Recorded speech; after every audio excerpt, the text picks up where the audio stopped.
This podcast is brought to you by the Afterlife Conference that is going to be held in Orlando, Florida, November 1st through the 4th. We are also going to be live streaming this event, and this event is going to explore the world beyond death through instructional presentations, experiential workshops, and group processes that include hands-on instruction for out-of-body journeying, readings with mediums and intuitives, bereavement support, past life regression, sacred ceremonies and rituals, academic research and scientific investigation, multicultural perspective on death and beyond, and talking to children about death. Some of the keynote speakers that they have at this conference this year is going to be psychic medium Thomas John, mystic scholar and theologian Andrew Harvey, the Monroe Institute's William Buhlman, Terry Daniel, who is the founder of the conference, Monica Williams, MD, medium and intuitive counselor Susan Geisman, Suzanne Northrup, who is also a medium, and shamanic practitioner Linda Fitch. So if you guys would like to attend in person, head on over to their website, which is afterlifeconference.com. They still have tickets available. And if you are unable to travel, you can watch this in the comfort of your own home or at your office by purchasing the live stream ticket. And our live stream ticket right now has an early bird pricing of only $99, and this sale is going to end on September 6th. So we decided to extend the early bird special through Labor Day weekend for those of you who are still traveling and having fun in your summer, and that will end on September 6th, and then the price goes up to $129. And the day of, on November 1st, if you forget to purchase a ticket, you will be paying $149. So I highly recommend to head on over to path11productions.com/AC2018 and purchase your live stream ticket today. Hi, and thanks for tuning in to the Path 11 podcast. I am your host, April Hanna. At the Path 11 podcast, we are here trying to deliver leading-edge research on consciousness, healing, and metaphysics. And just like you, we are trying to answer the big questions about life. Who are we? Why are we here? And what is our purpose? We hope by listening to our podcast, it will make each day you live on Earth a little easier to understand. And now for today's podcast. Hi, everyone. We have a great show for you today, and I wanted to open it up with actually a quote by Nikola Tesla, and is actually mentioned in the book that we are going to be talking about today. And Nikola Tesla is often quoted as saying, if you wish to find the secrets of the universe, think in terms of energy, frequency, and vibration. And we are going to be talking about all of those different things and our thoughts, as I would like to introduce our guest today, Dawson Church. He is an award-winning author whose best-selling book, The Genie in Your Genes, has been hailed by reviewers as a breakthrough in our understanding of the link between emotion and genetics.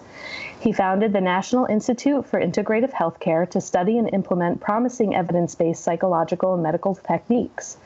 His groundbreaking research has been published in prestigious scientific journals, and he is the editor of Energy Psychology, Theory, Research, and Treatment, a peer-reviewed professional journal, and a blogger for the Huffington Post. He shares how to apply the breakthroughs of energy psychology to health and athletic performance through EFT Universe, one of the largest alternative medicine sites on the web. And we are going to be talking to Dawson today about his most recent book called Mind to Matter. So welcome, Dawson. April, it is so good to be here. Thank you. Yes, thank you. And I loved when I opened up your book and read the first couple of pages of the first chapter. And you were kind of mentioning in there about how thoughts can become things, and while there is truth to that, there are also some thoughts like wanting to become one of the best NFL players that's probably not going to happen in your lifetime, and how some of those thoughts actually don't become things. So, and I know we're going to kind of move into a lot of different stuff and talk about the science behind that and how the science of our brain can actually create our material reality. So that's right, because it's worth exploring that middle ground. And right now I'm drinking a cup of coffee. And so, April, if I told you that I've manifested a cup of coffee, you probably wouldn't be too impressed if I told you I walked out to my coffee maker this morning and I inserted the grinds and water and hit the on button, and voila, I got a cup of coffee.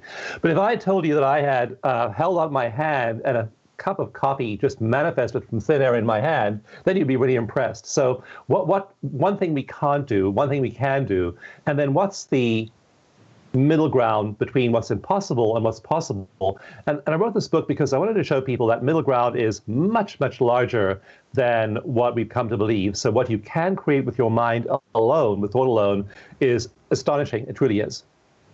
Yeah, and I like to, you had parts in the book about how metaphysics meets science, and how some people think that those two worlds are incredibly far apart, but actually, in essence, they're pretty close together in some ways.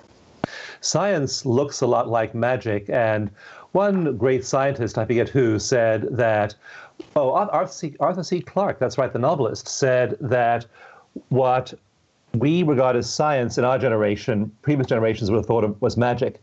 Like right now, I have my Apple Watch on, and I charged it by putting it on a little stand. I didn't have to plug it in.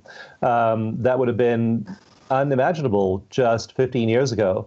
We're using devices like cell phones now that when I first used a cell phone in 1985, it was the size and the shape of a large brick. Mm-hmm.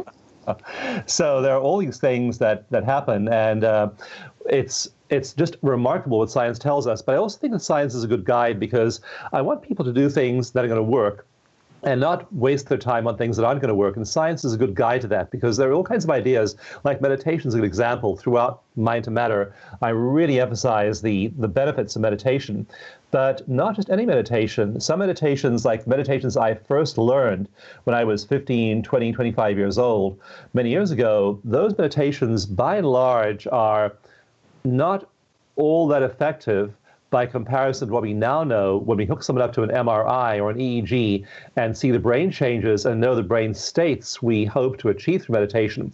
Now, knowing those brain states and knowing what science tells us about how they're evoked, we're able to guide people, and they can achieve those brain states in just a few moments.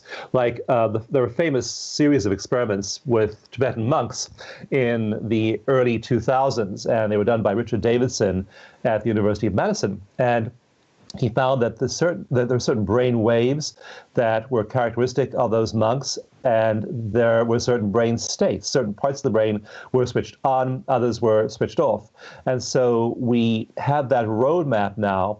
But those monks had been meditating for an average of 31 years, around 4 hours a day.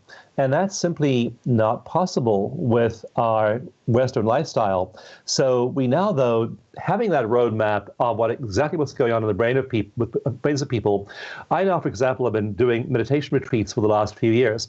And we hook people up to an EEG, and we can just guide them through a series of exercises that, in just a few simple steps, have them in the same brain state as that master meditator who's taken 31 years to get there and 4 hours a day of practice. We now get them in that same brain state on the first day, the first morning of a meditation retreat. We have them there and we time this because we know this works. We have them in that same brain state in 4 minutes, and they're exhibiting the same brain wave and brain activation characteristics as those meditators. By the second day, they're in that brain state in less than 90 seconds, and sometimes they'll have a whole group and we'll bring them into that same brain state in 20 to 30 seconds. So it doesn't take that long if you know what you're looking for, and if you're using science to guide you in the right direction. And that's why it's really important to use science to distinguish what you can do, what is the cup of coffee you can make, and what's the unrealistic pipe dream that you'll just waste your time and money and energy and thought and focus and concentration trying to achieve. That's impossible. It's really worth knowing what science says is possible for us to achieve. So I bet some of our listeners are saying, okay, so how do you get them in the brain state like that so quickly?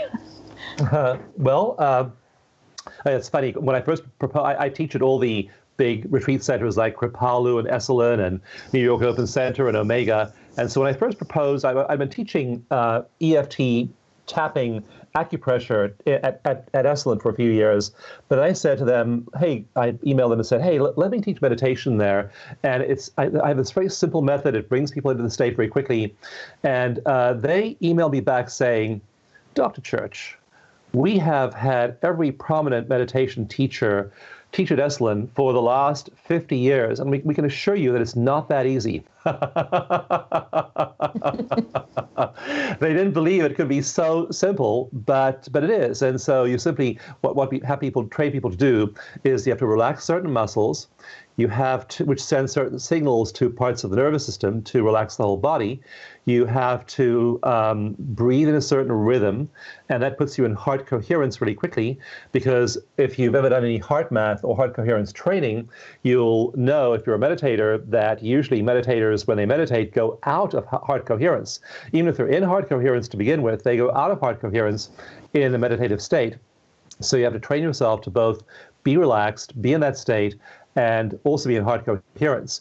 What we don't advocate people do, or have them try and do, is still their minds, because you, unless you're a really super calm person or a really accomplished meditator, you can't do it. People's minds are meant to be active. That's just what the mind does.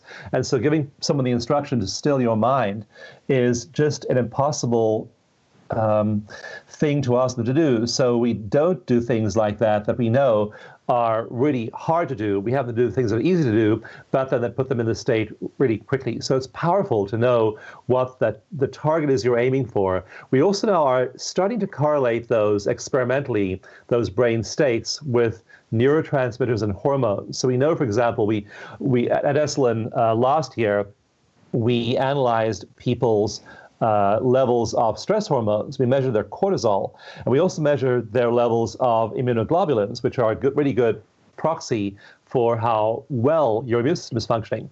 And we found massive changes. In 1 week there, we found that people had a 37% drop in their baseline of cortisol. So they're getting much less stressed as they're using these methods. And when they did that, their level of immunoglobulin, your main immune marker, it's responsible for fending off viruses and bacteria and toxins in your mucous membranes, their levels of immunoglobulin, even as their cortisol was dropping 37%, their level of immunoglobulin was rising by 113%. So over a doubling of their immune function. So powerful shifts in the body. And we know that they correlate not just to these brain waves and brain states, they correlate to neurotransmitters and hormones and all kinds of other activities in the body. So we're having a drastic effect on our health and longevity by practicing. Again, these seem like metaphysical techniques that have been taught for thousands of years, and yet they turn out to be among the most potent medical interventions, health interventions you can imagine. Yeah, and you do share a lot of stories in your book, Mind to Matter. And, there is a portion in the chapter, How Energy Regulates DNA in the Cells of Our Body, where you do say our bodies are programmed to heal. And you have a lot of stories of people really overcoming some medical challenges and illnesses. And, the medical community might consider many of these stories to be miracles or spontaneous healing or, whoa, well, we can't really explain it. But when, you're reading your book, you're saying there is an explanation to all of this. We can explain how this happens. There is. And that's why you need the science to give you the understanding of the why. But if this was just a book about the science and the why, it would be interesting. But because it has so many human stories of real people who applied this, and I'll just give you one example. This is somebody who phoned me, a friend of mine who phoned me a year and a half ago, and she got a diagnosis of breast cancer. And there was a 5 centimeter, 2 inch or so diameter lump in her right breast. And it had spread beyond the breast. It's called metastasis, when it spreads out of the primary tumor into the body, and it had spread to the lymph nodes under her right arm. And so on a normal scan, you would see those lymph nodes, which have this clear lymphatic fluid in them. You'd see them looking like little tiny balloons, like a collection of balloons under your arm. Instead, they were filled up with cancerous cells. So the cancer was now moving through her lymph nodes into her whole body. And they also found 3 areas of inflammation on her right lung. So this is metastasized breast cancer. It is not good news. And one of the surgeons, she was really wise, and she got several opinions. And one of the surgeons she saw at MD Anderson Cancer Clinic, a huge clinic, and it has three branches in the U.S., and she was in the surgeon's office, and the surgeon said, "We want to get you into radiation today. It's that serious. But she decided to see what energy healing could do for her first. And so she began to practice energy medicine techniques like Qigong. She did EFT acupressure tapping. She got energy medicine treatments. She cleaned up her diet. She got rid of all the stress in her life. She turned off all of her alerts on her cell phone and her feeds and got rid of every possible source of stress. She did sound healing, vibrational healing. She used her own voice for healing. So again, she's using energy, all of these energy interventions to shift herself. She didn't even get a biopsy. She declined a needle biopsy, didn't want to pierce the tumor and potentially spread the cancer cells further. So this is in March of last year. By May, a new scan showed that the tumor had shrunk to 1.4 centimeters, down from 5 centimeters. So it had been 2 inches. Now it was about a little over a half an inch in diameter, big shrinkage of the tumor. And also, all of the lymph nodes under her right arm were clear. They were full of lymphatic fluid again, no longer full of cancer cells. And the doctor, one of the doctors she was consulting said, well, the tumor is still there. It's 1.4 centimeters. We should operate. And another doctor said, hey, I'm looking at this mass that we're seeing in your right breast, but I think it's dead tissue. I think your body has changed so much from all the energy healing you've been doing that it's actually just dead tissue, and it's shrinking because your body is removing it as a waste product. And this is just 2 months later. A couple months later, she was completely clear of cancer on every scan. Not only that, when she was diagnosed, she had a genetic test, and she emailed me in great alarm because she knows my field of specialty is epigenetics. She said, Dawson, they say I have 8 defective genes which predispose me to breast cancer. And I said, you have 24,000 genes which predispose you to health. Right, nice, yes. So let's focus on those. And we did. And then again, just a few months later, she was totally cancer-free. So the book is full of stories of people who use energy. And it turns out that energy is able to trigger massive system-wide, body-wide changes in matter. Energy changes matter. Energy shifts matter. And so when you want to shift the matter, the material substance of your life or your body, the first place to look is energy. I'm not knocking regular medical treatment.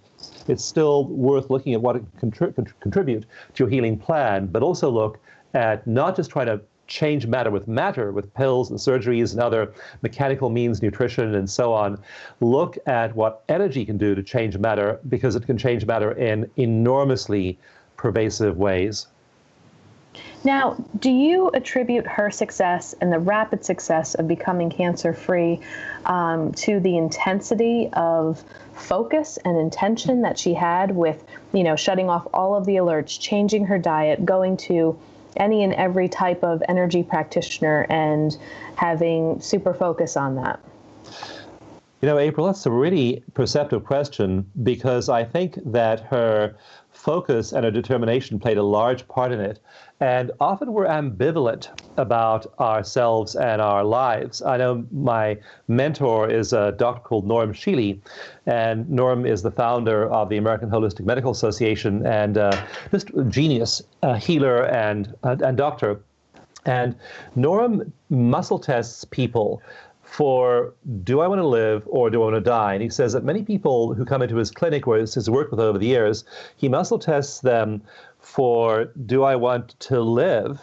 And they're weak. And that shows they don't want to live, or that parts of them don't want to live. And he tests them for, do I want to die? And they test strong for that. And some part of them does want to die. And we are not unitary beings psychologically. We have many different elements to our psyche. I want to buy a house, but, I'm worried that I'll have this big mortgage payment and it's top of the market. But if I don't buy the house, some part of me wants to buy the house. Part of me doesn't want to buy the house. Part of me wants to get married. But then if I get married, what if it turns bad in 3 years? And my previous marriage was a disaster. But I want to be with somebody. But what if I'm alone and I'm 85 years old and I'm really lonely and blah, blah, blah, blah. So there are all these voices in our heads, and they don't agree with each other very often. We're pulled in one way and pulled in another way. So part of us may want to live. Part of us may want to die.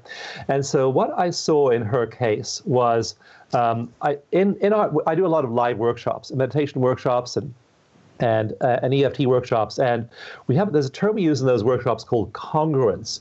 Does the person really believe this with all of the parts of themselves? Are they congruent behind their healing intentions? And some people aren't. Most of us aren't. Some part of us does want to stay sick when we're getting what's called in psychology secondary gain from being sick. Maybe you're enjoying the attention you get. Maybe you define yourself in terms of your illness. Maybe you are you're not having to do certain things you don't want to do in your life, like work or be really active because you're sick. So there are all kinds of secondary gains that sabotage people's wellness intentions. And so with her, as you were emphasizing, she was all in. There were no parts of her psyche hanging out on the sidelines, sabotaging her efforts. And so with that focus, with that congruence, she was able to bring the entirety of her being psychologically, spiritually, emotionally, physically in alignment with her healing intention,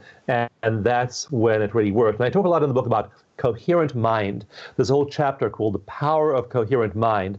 And in Mind to Matter, as I studied master manifestors, people who just manifest effortlessly, one commonality in them is they have that coherent mind. Even in their brain waves, we hook them up to an EEG, we see highly coherent brain waves. When you hook someone up who is not congruent, we see brain waves scattered and not in coherence. So it's important to be in congruence and be in coherence behind your intentions. People who have coherence and congruence tend to manifest. People who don't have them tend to have wishes, but those wishes don't manifest. Now, if somebody was, listening to this, they said, well, gosh, I wonder if my mind is in coherence. How would they feel? How would they know that? How do they bring the mind into coherence if they're not sure if they have that type of state of mind? This question perplexed me because I, in a lab or in a workshop, will have EEGs there. We'll hook people up to EEGs. Like the New York Open Center last year, we had 8 people hooked up. Out of our workshop of perhaps 60 people, 8 were hooked up to EEGs. We were measuring their brain waves, and we could tell that they were coming into coherent mind. And when you're in coherent mental function, you are in coherent brainwave function, which in turn affects coherence throughout all the cell processes of your body. So here we have people hooked up to an EEG machine, but it costs thousands of dollars and takes trained technicians to interpret the results. Or if you're going to get testing like we did at one of the workshops at Esalen, where we're testing cortisol and immunoglobulin, you need test kits, you need trained scientists to interpret them. So how do you know if you don't have all this expensive gear to tell you where you are? And so I worried about this for a few years. And in April, I realized something profound. And that is that when people are in that congruent state, they feel good. And so once you train them into coherence, you can watch that pattern on the EEG, and you can watch their hormones and neurotransmitters shift. And they're also feeling really good because they have this feel-good balance of neurotransmitters like dopamine, your main reward neurochemical, and serotonin, your main satisfaction neurotransmitter.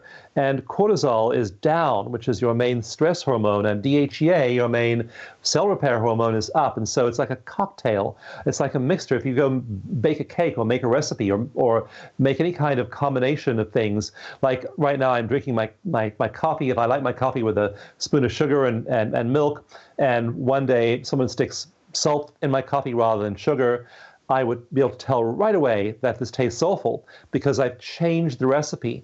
And so our neurotransmitters are like that. There are thousands of biochemicals in our bodies. And when we feel good, we have a certain ratio of those, just like 1 scoop of coffee, 1 scoop of sugar and cream in my coffee. There's a ratio of those 3 things that's good to me. And I can detect that tastes right the moment I raise my coffee cup to my lips. So what we found is that we look at the EEG, we see when people are in coherence, and we then train them to notice how their bodies feel, which is usually fantastic. Energized, alert, but relaxed. they feel a certain way. And so when they've done with the meditation class, when they're on their own, when they're at home, when there's no one to remind them, that feeling is the formula they're going for. When they feel that feeling, then we know that their brainwaves are in coherence, their neurotransmitters are balanced, and so on. So the feeling, the bodily sensation of well-being then shifts them, and all kinds of amazing things happen. Like in My Untitled Chapter, I write about neurotransmitters and hormones like anandamide, which is it's called the Bliss Molecule. Ananda means bliss in Sanskrit. And when you have lots of bliss molecules, bliss neurotransmitters in your brain, you feel really happy. Anandamide docks with the same neurotransmitter pathways, as THC, which is the active ingredient in marijuana. So I'm sitting in bed there, I'm sitting up, I'm meditating first thing in the morning, I have all these wonderful brain waves, brain states going on, and essentially I'm getting high on my own anandamide. And then another cool thing is that oxytocin, which is the main bonding hormone. Oxytocin makes us feel close to our children, our friends, to each other, in couples and partnerships. We see a rise in people's oxytocin. And so they now feel bonded, but they're not feeling bonded to a person in meditation.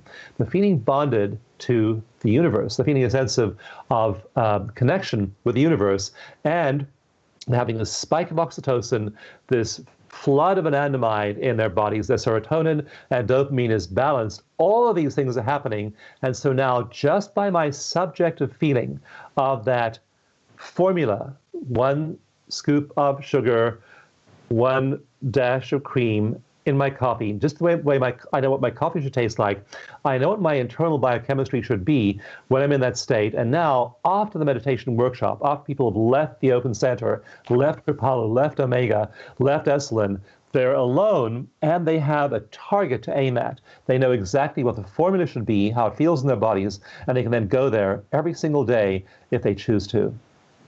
Now, would you say, though, the key to lasting change and really beginning to change like the nervous system, the brain, the neural pathways, when they leave a training like this, has to be continued repetition?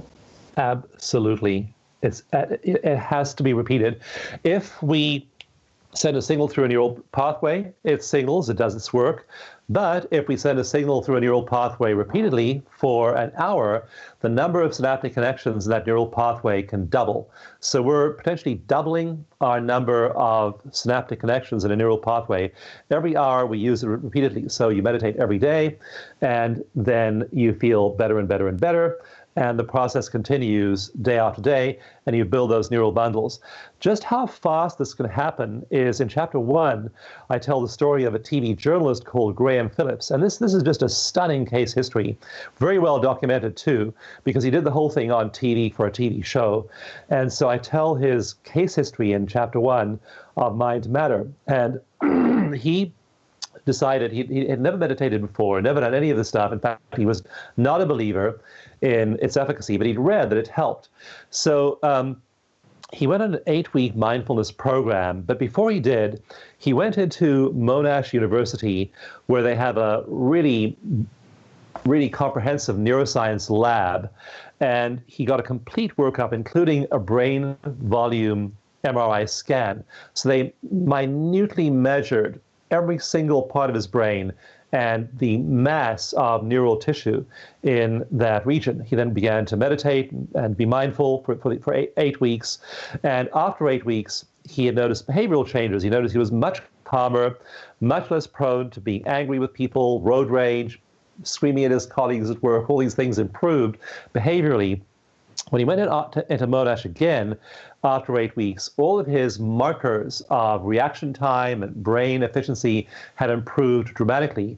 But when they did the MRI of the brain region scan, they found that different parts of his brain had actually got bigger by 2% or 3% or 7%. But the part of his brain that had grown the most in that 8 weeks was called it's part of the brain called the dentate gyrus. And it is responsible for emotional regulation across different brain regions. It helps you regulate your emotions. And in 8 weeks, his dentate gyrus, the amount of the volume of tissue in that part of the brain, because of this process of neural plasticity, passing signals through and then making it get bigger, hour after hour as you pass those signals through over and over and over again. In 8 weeks, his dentate gyrus grew by 22.8%. So that's a massive explosion of neural activity. And so now mind is creating brain. It's not brain that creates mind. I talk a lot in the book about the fallacy of the old scientific paradigm that our minds and our consciousness are the result of complex brains. It's just the other way around. Our complex brains are created and shaped by consciousness. And when you change your consciousness, like by meditation, like by EFT tapping, like by acupressure, like by time in nature, like by calming yourself, like by relaxation techniques, all of these things are shifting the way our minds work and our consciousness is. That then becomes manifest, concrete flesh, neural pathways in the form of changes in our brain regions. So again, a 22.8% change in brain volume in the dentate gyrus in 8 weeks. And that is just one of the most stunning case histories in terms of mind to matter that I wanted to make sure people knew about. Yeah, and even though that was over a span of 8 weeks, you said, right? 8 weeks? Yeah. Can we talk a little bit about how emotional freedom technique, our listeners will hear us abbreviate it to EFT, how that works so quickly? I'm trained in that as well, and I use that in my practice, in my mental health practice. And there are some times where there can be sessions when we're working on maybe a fear or a phobia or an old belief system, and we're going through the tapping protocol, and something really shifts in that person. And I have seen some of my cases where it shifts in that session and stuff does not come back. Like there is truly something that heals in that hour session. And I love doing it because it's very mind-blowing, and I'm always I like to call myself that open-minded skeptic, but I have seen sometimes where in one session there can be a radical shift. Some might be like 2 or 3, but it is such an effective technique to really kind of get people out of their way and to begin to live just easier lives once they're able to heal from whatever it is that they're coming to heal with that. So how come that works so quickly? Yeah, it is really remarkable to watch it work. I was doing a podcast 2 weeks ago, and the host said, well, I have had a lifetime fear of spiders. And I asked him how big his fear was. I said, imagine a spider in the room there with you. And it was a very clean room, April. There were no cobwebs in the room where my spider-phobic host was doing his podcast. And this was a video podcast, so I could look around and notice how very, very clean the room was. No cobwebs whatsoever. And he said if he just imagining a spider in the room brought his fear level from a 0 to an 8 out of 10. So we score things with EFT on that scale of 0 through 10. Right. And we did some tapping on those acupressure points around his spider phobia and around this early event in his life when he'd been kind of bullied with a spider. And his phobia just went away, just was gone. And we see that with phobias, there are 3 randomized controlled trials of EFT for phobias. All of them show phobias going away in one session, and then people are no longer phobic when they're retested 6 months or a year later. So that's a common pattern in EFT. And what happens is we're now able to map why EFT works so fast. And several things are happening. One is that people's levels of cortisol are dropping a lot. In one triple-blind randomized controlled trial I did in 2012, it was published in a big, famous, peer-reviewed medical journal, and in this clinical trial compared talk therapy to rest to EFT tapping, and just one session of EFT. And it showed that people's levels of psychological symptoms like anxiety and depression dropped by an average of 45% in just one session of EFT, and the level of cortisol dropped by 24%. So they're having a big change in their biochemistry. It shows up in their brainwaves as well. When we retest them, what we find is they're no longer afraid of those things. And one of the most interesting studies about how it works was done at Bond University in Australia.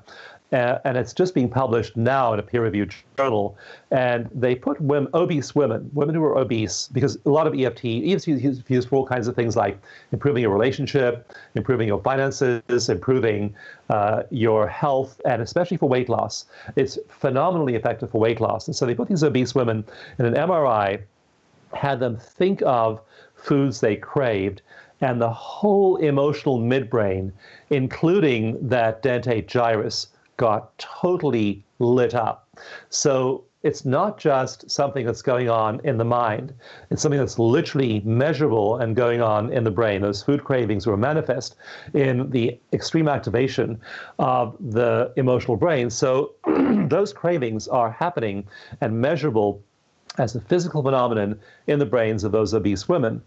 After EFT treatment, they put them back in the MRI, exposed them again to the food they crave, and the emotional midbrain was completely calm after tapping. So it's working by deactivating the emotional midbrain. Another example I use, I have an earlier book called the Eft Manual, which is the official manual for how to do EFT. And in the Eft Manual, which is a comprehensive book on how to apply it to all those areas of your life, including for quality relationships, for money, and for weight loss. I use the example, I talk about one particular person who was a Vietnam veteran, and been haunted for 40 or more years by the memories of his best friend getting killed in Vietnam. And when he had flashbacks, he had nightmares, then eventually he got treatment. And he shifted completely. He was remembering the scene. So again, now he's remembering exactly what happened. But before EFT, he was having these flashbacks. He was hypervigilant. He had all the symptoms of PTSD. And he remembered the day when he and his best friend had been on patrol in Vietnam. They always walked in a certain way. They held their rifles in a certain way. And when they were on patrol, he always walked on the right, and his friend always walked on the left. That was always the way they went on patrol. But the day his friend was killed, his friend was on the right and he was on the left. So for 40 years, he'd had the script running in his mind that my friend got killed by the bullet that was meant for me. That was his cognitive frame, to borrow a phrase from psychology. His cognitive frame around the event was, he died because of me. And so after tapping, he suddenly came to this epiphany. He said, just the way I wish I could have died in his place. We loved each other so much, he would have wanted to die in my place. And he had that, again, that's called the cognitive shift in psychology. Now, same bad event, same tragic event, the worst day of his life, but now he's reframed it. And again, the therapist has not reframed it for him. He's reframed it for himself. In our live trainings for professionals, we train therapists. Don't reframe for your client. With conventional talk therapy, sure, you got to do that. But with EFT, wait, be patient, tap, let your client reframe it for themselves. And so he flipped, he had a different cognitive frame, and his PTSD symptoms plummeted. In those randomized controlled trials, the symptoms of those veterans dropped by over 60% on average. And when we test them later on, they're still dormant. And so over time, the effects tend to hold. Once you break the association in the brain between having the memory, thinking of the bad event in your life, and going into fight or flight, when you break that association one time through EFT, it tends to stay broken forever. So those veterans, when we retest them 6 months or a year later, they no longer are having those flashbacks, those nightmares, those intrusive thoughts. And it's because they still have the memory of the bad stuff. They remember it. They just don't have an emotional reaction to the bad stuff. And we know now that it's because those emotional centers of the brain are deactivated by the acupressure. Right. And I don't know if I'm using the right terminology in the brain when describing this, but, when you're saying that was kind of his thought pattern and where he was coming from, that, if he walked on the other side, he would have died. And until he had that shift, is it because there is a new neural pathway that's being created in the brain? So this is the old one. The tapping comes in, there is that reframe and that shift in cognition, and then all of a sudden a new neural pathway is created in the brain, and then the thought begins to travel down that little river. Yeah, so that's that increase in tissue in the dentate gyrus, that 22% increase that Graham Phillips experienced in 8 weeks. And so as you now have a positive frame for your life, you're now building neural tissue around all those circuits of thinking creatively and of framing things in a positive way. And this produces a vast change in your health. And one of the studies I cover in the book, Mind to Matter, it is a study of, it compares optimists to pessimists, and it finds that optimists live, on average, 8 years longer than pessimists. So this change in your neurobiology isn't just a nice feel-good thing. It's not just, hey, this guy's doing meditation, what a sweetheart, he's going to feel a whole lot better, how nice. It's like he gets 8 more years of life to play with his grandkids and travel the world and enjoy his retirement. And I mean, this is producing, again, not just little tiny changes in our health. This is producing massive shifts in our health span and our well-being to do this. Wonderful. This is great information. Now, for people maybe who don't really enjoy reading books, but they are going to gather every single podcast they can about your book, Mind to Matter, and try to get all of the content in, what is your hope and the takeaway that people will get from this book? What the takeaway is that I really hope they get, and actually I know that they're getting this because we have had hundreds of comments on our Facebook page, the Mind Matter book Facebook page, and on Amazon.com. People have left reviews. It's just amazing what people are learning. And what we have people do is enter the state of what I call high mind or non-local mind. So I emphasize that if we're doing our thinking and our goal setting and our visioning and our life purpose review from the perspective of our conditioned mind, the mind we grew up with, we're going to stay the way we are. We're going to remain small and conditioned people. But if we can shift into non-local mind, and I talk about it in the very beginning of the book, how being a non-local mind is powerful and different, and I talk about it at the end of the book, the last chapter, and the afterword is all about blending, merging, letting go of being that little local person and building your dreams from that limited perspective. Instead, identifying with and merging with non-local mind. And I use examples like flocks of birds. They're flying through the sky. And one example is I have a video, because at the end of each chapter of Mind to Matter, I can't obviously give you videos in the books, so we have a thing called the extended play section at the end of each chapter, which gives you video links and links to various resources. And one of those is a video showing 4 million starlings, birds, little tiny birds, starlings, flock of 4 million starlings, and they're all moving as one organism. How do they do that? They're doing that because they are one with non-local mind. And if you as a human being can let go of your struggles, let go of that little you that thinks you don't deserve love, you don't deserve a good life, you don't deserve health, that you're limited, that what you can do is prescribed by your upbringing, all of that small local thinking is where most people stay trapped their whole lives. And what I passionately want people to do is break free of those limitations and then merge with the non-local mind. What I tell you in the book is that the vision that that benevolent universe has for you, the same universe that can coordinate the flock of 4 million starlings, can coordinate your life, your health, your love, your well-being, the activity of your cells, the functioning of your brain, your visioning. And when you are in that state of merging with non-local mind, the vision that non-local mind has for you is infinitely more exalted than the one you, as a small local mind, can think of for yourself.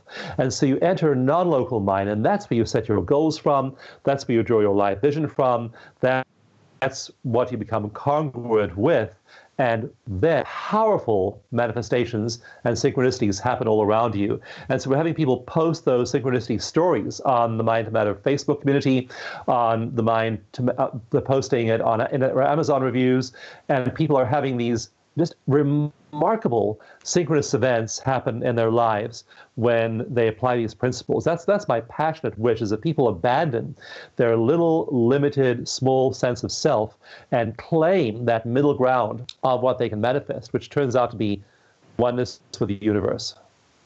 Wonderful. Dawson, thank you so much. And we will put those links in the show notes, and people can also visit your website, which is dawsonchurch.com.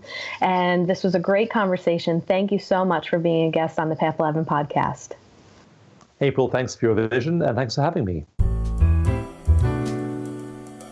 If you want more information about our films, visit our website, path11productions.com, to purchase DVDs or to rent and stream each film.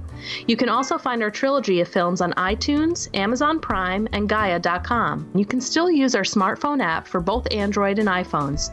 Just search for Path 11 in the Google Play App Store, or if on an iPhone, look for Path 11 in the iOS App Store. Catch you next time.